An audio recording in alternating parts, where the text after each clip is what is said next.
propose de passer à la présentation, de revenir vers Julia Zamor, normalement, qui doit nous présenter la mise en place d'un semainier personnalisé pour prévenir la désorientation temporelle en réanimation pédiatrique. Super. Est-ce que c'est bon là? Oui, c'est bon. On t'entend.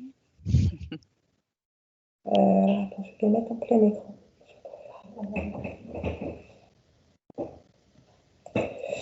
Donc, bonjour, alors donc, cette fois c'est bon. Donc, je vais vous parler de la mise en place d'un semainier personnalisé en réanimation pédiatrique pour prévenir la désorientation temporelle chez l'enfant, donc à partir de 6 ans.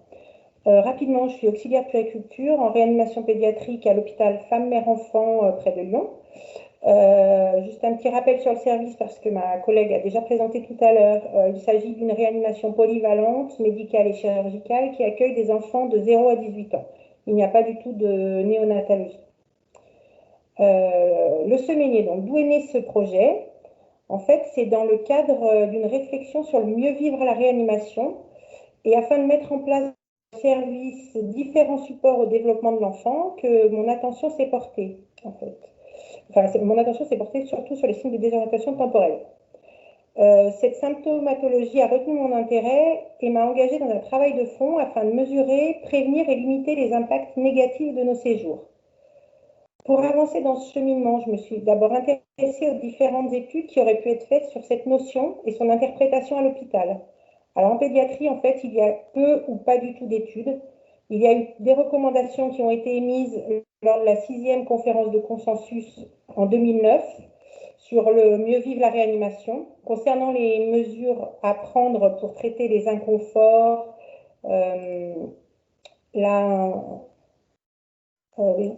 inconforts, repérer les sources d'inconfort chez les patients en concernant l'environnement, favoriser la communication à travers notamment les carnets de bord, évaluer le délirium, donner une place à la famille, veiller au confort des soignants. Et plus spécifiquement par rapport à la pédiatrie, il y a eu la Charte européenne de l'enfant hospitalisé qui stipule que l'hôpital doit fournir un environnement correspondant aux besoins physiques, affectifs et éducatifs de l'enfant. Globalement, que ce soit chez l'adulte ou en pédiatrie, toutes les conclusions sont identiques, à savoir que le patient souffre de troubles psychiques qui altèrent ses qualités de vie après une hospitalisation en réanimation et très souvent en rapport avec une perception modifiée du temps. En fait, les psychiatres appellent ça le trou réel. L'axe temporel, en fait, est modifié. Le passé est hyper présent, le présent est figé et le futur est inexistant. Pour mon étude, j'avais d'abord ciblé les enfants de plus de 6 ans. Parce que pour Piaget, c'est l'âge à partir duquel le système devient logique. Mais en fait, il s'avère que cet outil sera également utile aux parents qui sont très souvent désorientés également. C'est ce qui ressort en fait des différents entretiens effectués avec la psychologue du service. Ils expriment tous quelque chose de flou, en suspens en fait une vie au rythme des soins.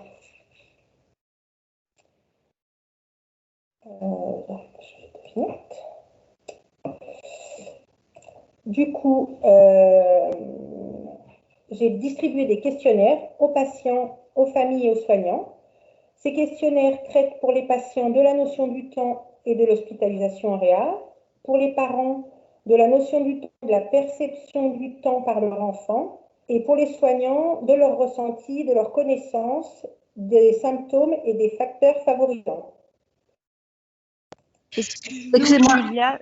Oui, c'est juste que le diaporama n'est pas lancé, donc on n'a pas, les images défilent pas. Ah, attends. Là, tu le En vois bas, pas sur lancer le diaporama, on a toujours ta première diapo.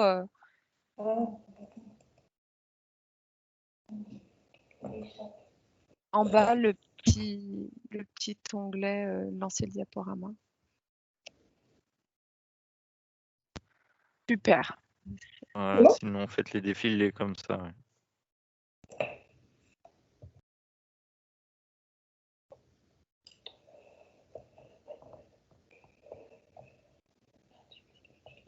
Alors, on peut quand même poursuivre, hein, on a écouté, mais au moins là, qu'on se remette sur la bonne diapo. Voilà. Là, vous voyez les diapos, c'est bon? Oui. Ok. Donc, dans le service, il existe déjà des outils marqueurs de temps, comme les horloges, mais alors elles sont souvent sans maintenance et non fonctionnelles, donc trompeuses. Le temps reste figé. Nous avons de grandes fenêtres dans les chambres, mais les enfants en fait sont installés dos à ces fenêtres, donc ne bénéficient pas de la lumière naturelle directement. Nous avons des carnets de bord qui retracent le séjour, mais ne permettent pas de se repérer dans le temps. C'est néanmoins un outil complémentaire, ce sera à ce semainier. La luminosité des appareils peut être modifiée en mode jour-nuit, mais avec les soins 24 heures sur 24, en fait, le rythme jour-nuit et le rythme semaine-week-end n'existent plus. Donc, dans ce contexte, cela renvoie à des interrogations. Quelles sont les conséquences des soins prodigués en réanimation en termes de qualité de vie et comment remettre en place un temps social comme à l'école dans lequel on pourrait inclure un temps de soins. Donc, sans équivoque, notre enquête a révélé que la mise en place d'un outil de repère temporel adapté à la réanimation ferait l'unanimité. Tous s'accordent à dire que les patients hospitalisés dans notre service sont sujets à la désorientation temporelle. La majorité des patients est désorientée et 100% des parents interrogés pensent que leur enfant a une perception modifiée du temps alors que cette notion était maîtrisée avant leur hospitalisation. En ce qui concerne les soignants, plus de 90% pensent que la réanimation favorise la désorientation temporelle, qu'il manque des outils de repère temporel dans le service et qu'un outil à remplir en collaboration avec la famille serait utile. J'ai donc réfléchi à la création d'un semainier à remplir en trinôme. Alors, pourquoi un semainier? Pour permettre à l'enfant et sa famille de continuer à se repérer dans le temps, sans perdre le fil du quotidien, lutter contre la désorientation temporelle, limiter le stress post-traumatique, donner accès à des repères temporaux personnalisables et adaptés à l'enfant. Pour qui? Alors, il faudrait que ce semainier soit lisible et compréhensible par tous, car nous sommes confrontés à des enfants qui n'ont pas accès à la lecture ou qui ne parlent pas français. Donc, il faudrait de gros caractères et des icônes simples et explicites. Les critères d'inclusion, ce serait dès le premier jour, parce qu'en fait, aucune étude n'a montré de facteurs prévalents qui soient liés à l'âge, au sexe, la culture ou la durée d'hospitalisation et qui favorisent la désorientation temporelle. Donc, comment ce semainier? Donc, un semainier récréatif et participatif avec un support commun, plus une partie personnalisable et évolutive pour la différencier de chaque enfant. Ce semainier serait non mobile et intégré au décor de la chambre et il ferait partie de la prise en charge des besoins globaux de l'enfant. Il serait décontaminable et chaque chambre du service en sera équipée. Comme pour tout projet, il a fallu se confronter à des freins et contraintes. Alors déjà, il a fallu trouver du matériel adapté à la décontamination. Ensuite, se pose la question de la formation et de l'information des équipes soignantes. Il est difficile avec des équipes en alternance jour-nuit de pouvoir toucher tout le monde. Alors, il existe néanmoins des journées de formation pour les nouveaux professionnels plusieurs fois par an, des analyses de pratique du service tous les 3 mois. L'affichage, comme on peut le voir sur les photos, n'est pas non plus la façon la plus adaptée de prévenir l'équipe. Ça risque d'être noyé au milieu d'autres infos. Alors, éventuellement, créer une équipe dédiée à ça qui, quotidiennement, formerait les gens au cours de leur journée de travail. Et bien sûr, une contrainte étant de trouver un financement, car il y a un coût. À ce jour, le financement est trouvé, c'est en cours de fabrication. Après, il faudrait évaluer le projet, donc évaluer, tester le produit peut-être sur quelques enfants et créer un outil d'observation et de cotation pour se rendre compte de l'efficacité. Mais surtout, pour que cela fonctionne, il faut que l'équipe s'empare du projet. Comment va-t-elle se saisir de ce projet et l'inclure dans les soins? Comment va-t-elle utiliser cet objet dans sa pratique courante? C'est une nouvelle culture pour l'équipe. Il s'agit d'un nouvel outil de travail, pas uniquement une décoration, même s'il se trouve dans le paysage de l'environnement. Ce n'est pas un paysage neutre.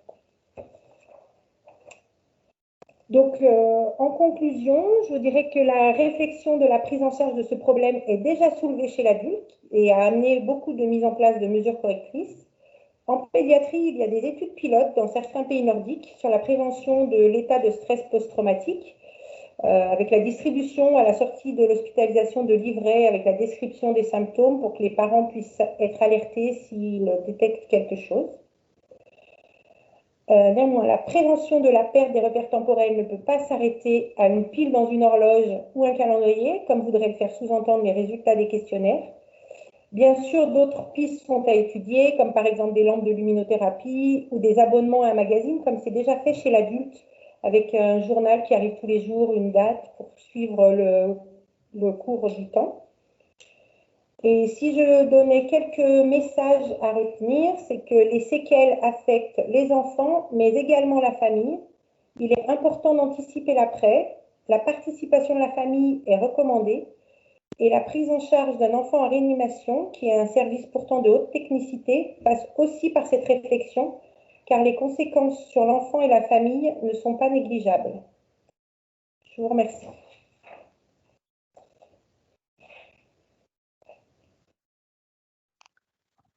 Merci, c'était vraiment très intéressant, hein. On sent un dynamisme à réanimation pédiatrique. Est-ce qu'il y a une question peut-être?